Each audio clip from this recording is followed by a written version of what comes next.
श्री स्वामी समर्थ. जय जय स्वामी समर्थ.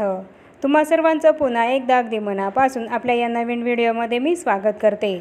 येत्या रविवारी 20 ऑक्टोबर 2024 रोजी आलेली आहे संकष्टी चतुर्थी आणि संकष्टी चतुर्थी ही गणपती बाप्पांना समर्पित आहे. अश्विन महिन्यातली संकष्टी चतुर्थी ही विघ्नराज संकष्टी चतुर्थी म्हणून ओळखली जाते. संकष्टी चतुर्थीला आपण गणपती बाप्पांचे पूजन हे करत असतो आणि गणपती बाप्पांची पूजा संकष्टी चतुर्थीला केल्याने आपल्या जीवनातील सर्व अडथळे हे दूर होतात. म्हणूनच गणपती बाप्पांना आपण विघ्नहर्ता देवता असं म्हणत असतो. संकष्टी चतुर्थीला गणपती बाप्पांची विधिवत पूजा करण्याची परंपरा आपल्याकडे आहे आणि तसंच परमेश्वराला गणपती बाप्पांना प्रिय असलेल्या वस्तू या संकष्टी चतुर्थीला आपण अर्पण करत असतो आणि असं केल्याने आपल्या जीवनातील सर्व अडथळ्यांपासून आपल्याला मुक्ती मिळते आणि प्रत्येक कामामध्ये आपल्याला यश मिळतं. प्रत्येक महिन्यामध्ये चतुर्थी तिथी ही येत असते आणि प्रत्येक महिन्यातल्या या चतुर्थी तिथीचं महत्त्व सुद्धा हे वेगवेगळं असतं आणि ऑक्टोबर महिन्यातली ही संकष्टी चतुर्थी विघ्नराज वक्रतुंड चतुर्थी म्हणून ओळखली जाते.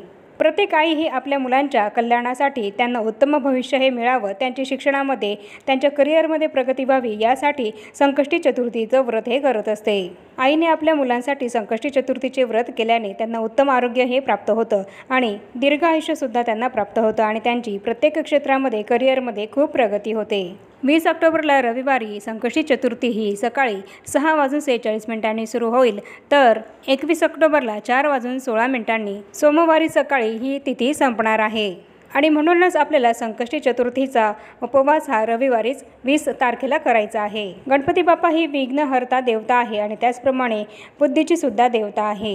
गणपती बाप्पा ही प्रथम वंदनीय आणि पूजनीय देवता आहे. कुठल्याही पूजेची सुरुवात करण्याआधी आपण गणपती बाप्पांचे पूजन हे करत असतो आणि त्यानंतरच कुठलीही पूजा सुरू करत असतो आणि तसंच कोणतेही महत्त्वाचे काम सुरू करण्यापूर्वी आपण गणपती बाप्पांच्या पूजनानेच ते सुरू करत असतो. गणपती बाप्पा ही विघ्नहर्ता देवता असल्याने प्रत्येक आईने जर आपल्या मुलांसाठी, त्यांच्या कल्याणासाठी, त्यांच्या जीवनामध्ये येणाऱ्या अडचणीतून त्यांना सुटका मिळण्यासाठी, त्यांच्या प्रत्येक क्षेत्रामध्ये शिक्षणामध्ये प्रगती होण्यासाठी जर काही खास उपाय संकष्टी चतुर्थीच्या दिवशी जर केले तर यामुळे गणपती बाप्पांच्या कृपेने मुलांच्या आयुष्यामधील सगळे अडथळे, अडचणी या दूर होतात आणि त्यांची प्रत्येक क्षेत्रामध्ये प्रगती होते, अभ्यासामध्ये खूप प्रगती होते. तर आजच्या या व्हिडिओमध्ये मी असाच एक अत्यंत प्रभावी आणि खास उपाय तुम्हाला संकष्टी चतुर्थीला जो आपल्याला करायचा आहे याबद्दलच संपूर्ण माहितीही देणार आहे.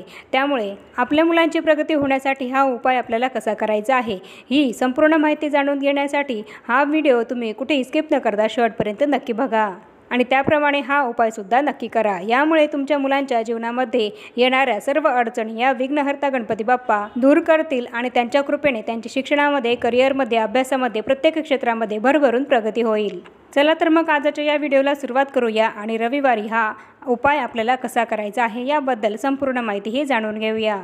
तर येथे रविवारी आहे संकष्टी चतुर्थी आणि या चतुर्थीला 11 लवंगांचा अत्यंत प्रभावी उपाय हा आपल्याला आपल्या मुलांच्या उत्तम आरोग्यासाठी, दीर्घायुष्यासाठी आणि करिअरमध्ये, शिक्षणामध्ये प्रगती होण्यासाठी जरूर करायचा आहे. हा उपाय प्रत्येक आईने आपल्या मुलांसाठी करायचा आहे आणि जर महिलांना मासिक धर्म असेल तर हा उपाय मुलांच्या वडिलांनी केला तरी सुद्धा चालेल. स्त्री किंवा पुरुष यांपैकी कोणीही हा उपाय करू शकतो. मग हा उपाय तुम्ही तुमच्या शालेय शिक्षण घेणाऱ्या मुलांसाठी सुद्धा करू शकतात किंवा तुमचे मुलं जी काही उच्च शिक्षणामध्ये खूप मोठी पदवीसुद्धा प्राप्त करत असतील तरीसुद्धा त्यांच्यासाठी हा उपाय तुम्ही करू शकतात. त्यांच्या शिक्षणामध्ये त्यांची प्रगती व्हावी, त्यांच्या उच्च शिक्षणामध्ये त्यांना नशिबाची साथ मिळावी यासाठीच हा उपाय आपल्याला करायचा आहे. मुलांनी अभ्यास करताना घेतलेल्या मेहनतीचं, कष्टाचं फळ हे त्यांना मिळावं यासाठी हा उपाय आपल्याला करायचा आहे. आपल्या मुलांना त्यांचा अभ्यास हा सुद्धा अगदी प्रामाणिकपणे करायचा आहे आणि त्यासोबतच हा उपाय सुद्धा आपण आपल्या मुलांसाठी करायचा आहे. नुसताच उपाय करायचा आहे आणि आपल्या मुलांनी अभ्यास करायचा नाही तर असं नाही. मुलांना खूप कष्ट करून मेहनत घेऊन अभ्यास हा तर करायचा आहे. अभ्यास हा त्यांना पूर्णपणे प्रामाणिकपणे करायचा आहे आणि त्यांच्या या अभ्यासाला, कष्टाला, मेहनतीला गणपती बाप्पांच्या कृपेने यश मिळावं यासाठी हा उपाय आपल्याला त्यांच्यासाठी करायचा आहे. कधी कधी मुलांचं अभ्यासामध्ये लक्ष लागत नाही, त्यांना अभ्यास करावासा वाटत नाही, त्यांचा केलेला अभ्यास हा सुद्धा लक्षामध्ये राहत नाही. तर अशा मुलांसाठी आईने हा उपाय जरूर करायचा आहे. आणि त्याचप्रमाणे तुमचा मुलगा किंवा मुलगी ही उच्च शिक्षणामध्ये खूप मोठी पदवीही घेत आहे किंवा एखादी कॉम्पिटेटिव्ह एक्झाम ही देत आहे आणि खूप दिवसांपासून प्रयत्न करून सुद्धा त्यांना जर त्यांच्या या परीक्षेमध्ये यश मिळत नसेल तर त्यांना त्यांच्या या परीक्षेमध्ये यश मिळावं यासाठी सुद्धा तुम्ही हा उपाय करू शकता। आणि जर तुमच्या मुलांना त्यांच्या करिअरमध्ये अपेक्षित यश मिळत नसेल, मनासारखी नोकरी ही त्यांना जर मिळत नसेल तर त्यासाठी सुद्धा तुम्ही हा उपाय त्यांच्यासाठी करू शकता। आणि जे लहान मुलं आहेत ते कधी कधी खूप चिडचिड करतात, हट्टीपणा करतात, आपण सांगितलेलं हे ऐकत नाही, तर अशा मुलांसाठी सुद्धा तुम्ही हा 11 लवंगांचा प्रभावी उपाय संकष्टी चतुर्थीला करू शकता। मुलगा असो वा मुलगी या दोघांसाठी तुम्ही हा उपाय करू शकता। आणि रविवारी हा उपाय आपल्याला संकष्टी चतुर्थीला केव्हा करायचा आहे तर तुम्ही दिवसभरामध्ये तुम्हाला ज्या वेळेनुसार वेळ मिळेल त्या वेळेनुसार तुम्ही हा उपाय दिवसभरामध्ये कधीही केव्हाही करू शकता। पण सकाळची वेळ ही अत्यंत शुभ आणि प्रसन्न अशी वेळ असते आणि त्यामुळे हा उपाय तुम्ही सकाळी केला तर अतिशय उत्तम, नाहीतर दिवसभरामध्ये तुम्हाला वेळ मिळेल त्या वेळेनुसार तुम्ही हा उपाय करा।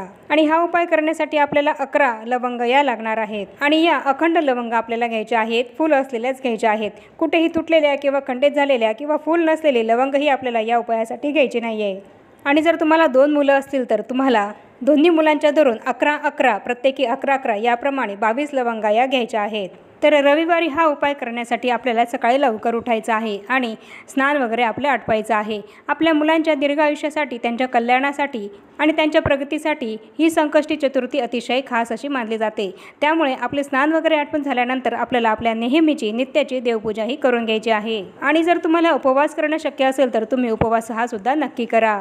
आणि उपवास करणं जर शक्य नसेल तर तुम्ही नुसता उपाय हा जरी केला तरी सुद्धा चालेल। गणपती बाप्पांची विधिवत पूजा आपल्याला या दिवशी करायची आहे आणि तसंच गणपती बाप्पांना प्रिय असलेल्या सर्व वस्तू सुद्धा आपल्याला गणपती बाप्पांना या दिवशी अर्पण या करायच्या आहेत। गणपती बाप्पांची पूजा करण्यासाठी जेव्हा आपण आपल्या देवघरासमोर बसू तेव्हा आपल्याला आसन हे घ्यायचं आहे आणि सर्वात प्रथम दिवा हा प्रज्वलित करून घ्यायचा आहे आणि धूप सुद्धा लावून घ्यायचा आहे। आणि त्यानंतर 11 लवंगा या आपल्याला आपल्या उजव्या हातामध्ये घ्यायच्या आहे आणि गणपती बाप्पांचं नामस्मरण हे करायचं आहे।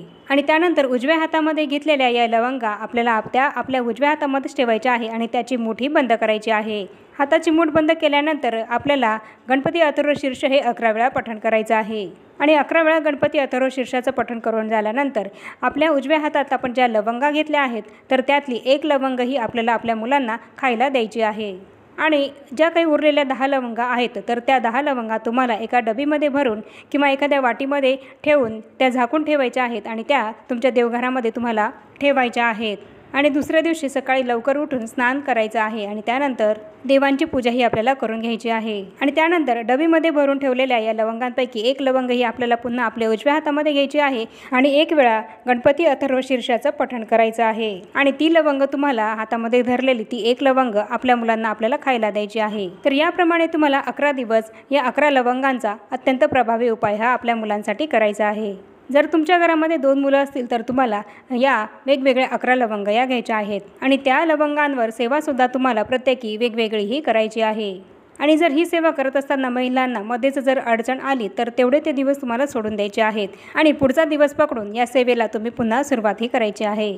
तुमचे मुलं जर मोठे असतील तर त्यांनी ही सेवा स्वतःसाठी स्वतःच केली तर अतिशय उत्तम। आणि जर तुमची मुलं लहान असतील, त्यांना वाचता लिहिता येत नसेल तर अशा मुलांसाठी आई किंवा वडिलांनी ही सेवा केली तरीसुद्धा चालेल। प्रत्येक आई वडिलांना वाटत असतं की आपल्या मुलांची त्यांच्या करिअरमध्ये, शिक्षणामध्ये खूप मोठी प्रगती व्हावी, तर त्यांची शिक्षणामध्ये, करिअरमध्ये प्रगती होण्यासाठीच अत्यंत प्रभावी असा हा उपाय आपल्याला 11 लवंगाचा संकष्टी चतुर्थीला जरूर करायचा आहे। आणि जर संकष्टी चतुर्थीला तुम्ही ही सेवा हा उपाय जर केला तर याचा तुम्हाला 100% तुमच्या मुलांवर चांगला परिणाम झालेला हा नक्कीच दिसून येईल। आणि तसंच जर तुमच्या मुलांचा केलेला अभ्यास हा लक्षात राहत नसेल तर तुम्ही गणपती बाप्पांना संकष्टी चतुर्थीला शुद्ध पाण्याने अभिषेक हा करायचा आहे आणि हा अभिषेक करत असताना तुम्हाला अथर्व शीर्षाचं पठण हे सुरू ठेवायचं आहे आणि हे अभिषेक केलेलं पाणी तुमच्या मुलांना तुम्ही प्यायलाही द्यायचं आहे। यामुळे तुमच्या मुलांचा केलेला अभ्यास हा लक्षात राहील आणि त्यांची बुद्धी ही सुद्धा तीक्ष्ण होईल। जे व्यक्ती संकष्टी चतुर्थीला आपल्या मुलांसाठी हा 11 लवंगांचा अतिशय प्रभावी असा उपाय करते, अगदी मनोभावे करते, तर त्या व्यक्तीला या उपायाचं फळ हे नक्कीच मिळत असतं। त्यामुळे तुम्ही सुद्धा तुमच्या मुलांसाठी 11 लवंगांचा हा अत्यंत प्रभावी उपाय संकष्टी चतुर्थीला जरूर करा, याचे फळ हे तुम्हाला नक्कीच मिळेल।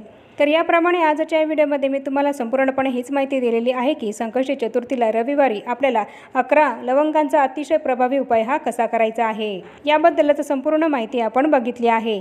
आणि आता या छोट्याशा माहितीसह आपण आपला आजचा हा व्हिडिओ इथेच थांबवूया।